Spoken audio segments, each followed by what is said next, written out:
Selamat datang kembali di sesi pembahasan mendalam kita. Nah, kali ini kita gali lebih dalam nih satu aturan spesifik dari buku The Rules of Management, Richard Templar. Yang aturan hashtag 90 itu ya, jangan bermain politik? Betul sekali. Kayaknya kita semua pernah lah ya, minimal lihat atau dengar drama kantor yang bikin pusing kepala. Pasti pernah. Nah, buku ini punya pandangan yang, tegas banget soal ini. Jadi, mari kita coba bedah bareng, kenapa sih buku ini keras banget soal politik kantor, dan apa solusinya. Oke, siap. Oke, kita mulai dari dasarnya dulu deh. Apa sih sebenarnya yang dimaksud bermain politik di kantor menurut buku ini? Kedengarannya agak negatif ya? Banget. Jadi gini, sumber ini definisikan itu bukan sekedar lobby biasa ya. Bukan lobby ya? Bukan. Lebih ke pakai orang lain buat kepentingan pribadi. Dan biasanya kepentingannya itu ya gitu deh, egois, picik, nggak enak lah pokoknya. Pakai orang lain ya? Iya, termasuk juga katanya intimidasi, bohong, cara-cara nggak jujur, Waduh, atau bahkan nggak jadi diri sendiri, pura-pura gitu. Intinya sih, perilaku yang dianggap buruk dan manipulatif. wah definisinya dalam juga ya.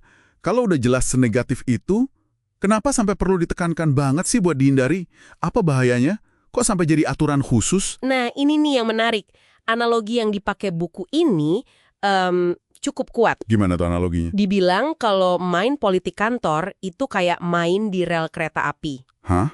Rel kereta maksudnya? Iya, cepat atau lambat katanya pasti bakal celaka.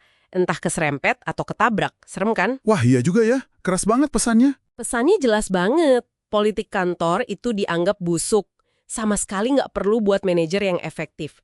Tugas manajer itu menurut buku ini ya, ngelola situasi, ngelola proyek.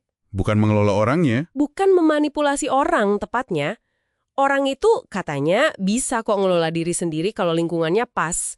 Manipulasi itu malah kontraproduktif jadinya. Oke, analogi rel kereta api tadi cukup jelas ya risikonya. Nah, kalau kita nggak boleh main politik, terus apa dong gantinya? Apa yang harus dilakukan manajer? Alternatifnya, sebenarnya simpel banget menurut buku ini. Apa tuh?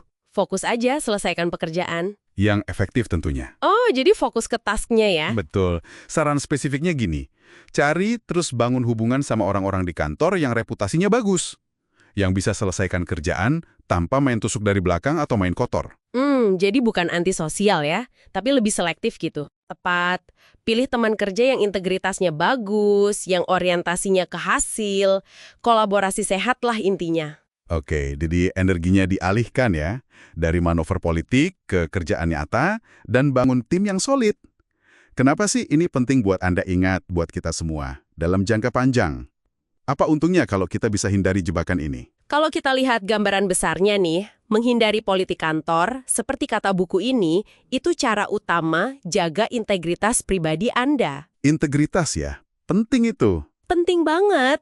Dan integritas ini jadi fondasi buat bangun kepercayaan, baik dari tim, rekan kerja, maupun atasan. Masuk akal.